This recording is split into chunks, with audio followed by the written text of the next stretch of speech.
اللہ کے حبیب صلی اللہ علیہ وسلم کی خدمت میں ایک شخص حاضر ہوا اور اس نے اذن جہاد طلب کیا. حضور میں جہاد پہ جانا چاہتا ہوں, مجھے اجازت مرحمت فرمائے. حضور نے فرمایا احیٌ والدا کا, کیا تیرے والدین زندہ ہیں؟ قالا نعم, عرض کی ہاں حضور میرے والدین زندہ ہیں. قالا ففیہما فجاہد, کہا جا ان کی خدمت کر, یہی تیرا جہاد ہے. ماں باپ کو بلکتا ہوا چھوڑ جائے اور آپ جہاد پہ چلا جائے, ماں فالج میں گری ہوئی ہے اور بیٹا تبلیغی گشت پہ چلا جائے, باپ تڑپ رہا ہے اور بیٹا پیر کی چوکھٹ پہ جھاڑو دیتا پھرے, اللہ راضی نہیں ہوگا. میں سچ کہتا ہوں, اپنے بھی خفا مجھ سے ہیں, بیگانے بھی ناخوش, کہ میں زہر حلاحل کو کبھی کہہ نہ سکا کند. بات وہی کہتا ہوں, سمجھتا ہوں جسے حق, نئے ابلائی مسجد ہوں, نئے تہذیب کا فرزند. محمد عربی صلی اللہ علیہ وسلم سے بڑا پیر کون ہو سکتا ہے؟ لیکن حضرت وہ ویسے کرنی نہیں آ رہے. آقا کریم اپنے بٹن کھولتے ہیں اور کرن کی طرف, یمن کی طرف رخ کر کے لمبی سانسیں لیتے ہیں اور کہا میں رحمان کی خوشبو پا رہا ہوں. ایک دن صحابہ نے پوچھا, بندہ نواز جس کے لیے تڑپتے ہو, جس کی ٹھنڈی ہوائیں آپ کو آ رہی ہیں, وہ آپ کا بڑا پیار کرنے والا ہے؟ کہا ہاں میرے سے بڑی محبت کرتا ہے. تو کہا پھر اتنی محبت کرتا ہے تو یمن تو دور نہیں ہے, بلال حبش سے آ گیا, سلمان فارس سے آ گیا, سہیب روم سے آ گیا, اور وہ یہاں یمن سے نہیں آ سکا. فرمایا اس کی بوڑھی اور نابینا ماں ہے جس کی خدمت اس کو نہیں آنے دیتی. اللہ اکبر. اب حضرت اویس کرنی نہیں آئے لیکن خیر التابعین کہلائے. آئے نہیں لیکن حضور ان کی یاد میں تڑپ رہے ہیں. اللہ, بلکہ حضور نے فرمایا کہ کوئی جائے اویس بن عامر کو ملے, اور جب ملے تو اس کو کہنا میری امت کی بخشش کی دعا کرے. جو ماں باپ کی خدمت کرتا ہے اس سے ثابت ہوا اس کی دعائیں قبول ہوتی ہیں. میں نے ایک روایت میں پڑھا ہے کہ جو آدمی روزانہ اپنے والدین کے لیے دعا کرے, والدین زندہ ہوں تب بھی, والدین فوت ہو گئے ہوں تب بھی, یہ عادت بنا لے, روزانہ ماں باپ کے لیے دعا کرے, ساری زندگی اس کے رزق میں بے برکتی نہیں آئے گی. اللہ اس کو رزق کی فراوانی عطا کر دے گا. اور جو والدین کے لیے دعا نہیں کرتا اللہ تعالیٰ کی رحمتوں سے محروم ہو جاتا ہے. حضرت ابو ہریرہ رضی اللہ تعالیٰ عنہ جب بھی ہاتھ اٹھاتے تھے تو یہ دعا کرتے تھے, اللہم اغفر لابی ہریرہ ولأمی ولمن استغفر لہما. اے اللہ ابو ہریرہ کو بخش دے, حضرت ابو ہریرہ کی ماں کو بخش دے, اور قیامت تک جو ہم دونوں کے لیے بخشش کی دعا کرے اس کو بھی بخش دے. حضرت امام محمد بن سیرین ایک بزرگ ہوئے تابعی, جب بھی دعا کرتے تھے یہ دعا ضرور کرتے تھے, اے اللہ ابو ہریرہ کی بخشش کر دے. کسی نے کہا کہ تمہیں ابو ہریرہ رضی اللہ تعالیٰ عنہ ان کی ماں سے بڑی ہمدردی ہے. کہا ان سے جو ہمدردی ہونی ہے وہ تو ہونی ہے. انہوں نے کہا ہوا ہے اللہ ابو ہریرہ اور ان کی ماں کو بخش دے, جو ان کے لیے دعا کرے اس کو بھی بخش دے. تو میں دعا کر کے اپنی بخشش پکی کر رہا ہوں. تو والدین کے لیے دعا کرنا اللہ کی رحمت کو دعوت دینا ہے. تو فرمایا کہ جاؤ اویس بن عامر کو جانا اور جا کے اس کو میری امت کے لیے دعا کا کہنا. حضرت سیدنا عمر فاروق حضرت علی المرتضیٰ گئے, جا کے ڈھونڈا, تلاش کیا, اویس بن عامر ملے, حضور کا سلام کہا, بس پھوٹ پھوٹ کے رونے لگے. کہا بتاؤ میرے رسول کے لبوں پہ میرا نام کیسے آیا تھا, حضور میرا جب تذکرہ کرتے تھے کیسے کرتے تھے. یہ درد دیکھا تو بولے کہ کیا آپ اتنی محبت رکھتے ہیں تو پھر ملنے کیوں نہیں آئے حضور کو, اتنا جو پیار رکھتے ہیں تو زیارت کرنے کیوں نہیں آئے. تو حضرت اویس کرنی نے بات کے رخ کو بدلا, کہا تم نے میرے رسول کو دیکھا, تم نے میرے رسول کی زیارت کی ہے؟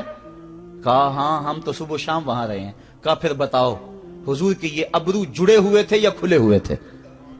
اب دونوں حیران ہو گئے. کہا تم نے تو دیکھا, میں نے تو دیکھا نہیں, تم بتاؤ نا. پھر میں تو گیا نہیں, مجھے کہتے ہو گیا نہیں, تم بتاؤ حضور کے ابرو جڑے ہوئے تھے یا کھلے ہوئے تھے؟ حیران ہیں. کہا حضور آپ ہی بتلائیے. کہا کوئی دور سے دیکھتا تو جڑے ہوئے نظر آتے, قریب آ کے دیکھتا تو کھلے ہوئے نظر آتے.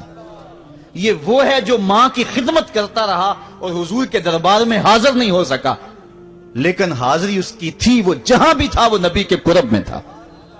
تو اس لیے ماں باپ کی خدمت اتنا بڑا وظیفہ ہے. حضرت بایزید بستامی کہتے ہیں میں نے حق معاف کروا لی اپنی ماں سے, کہ ماں تیرے حق ادا کروں یا اللہ کے حق ادا کروں, تو مجھے اپنے حق معاف کر دے, میں اللہ سے اپنے حق معاف کروا لیتا ہوں, اپنی اللہ کو راضی کر لیتا ہوں. جنگلوں میں گھومتے رہے, 12 سال بیت گئے. ایک دن دوبارہ آئے, بستام کی سمت سے گزرے, خیال آیا چلو ماں کو سلام کر جاؤں.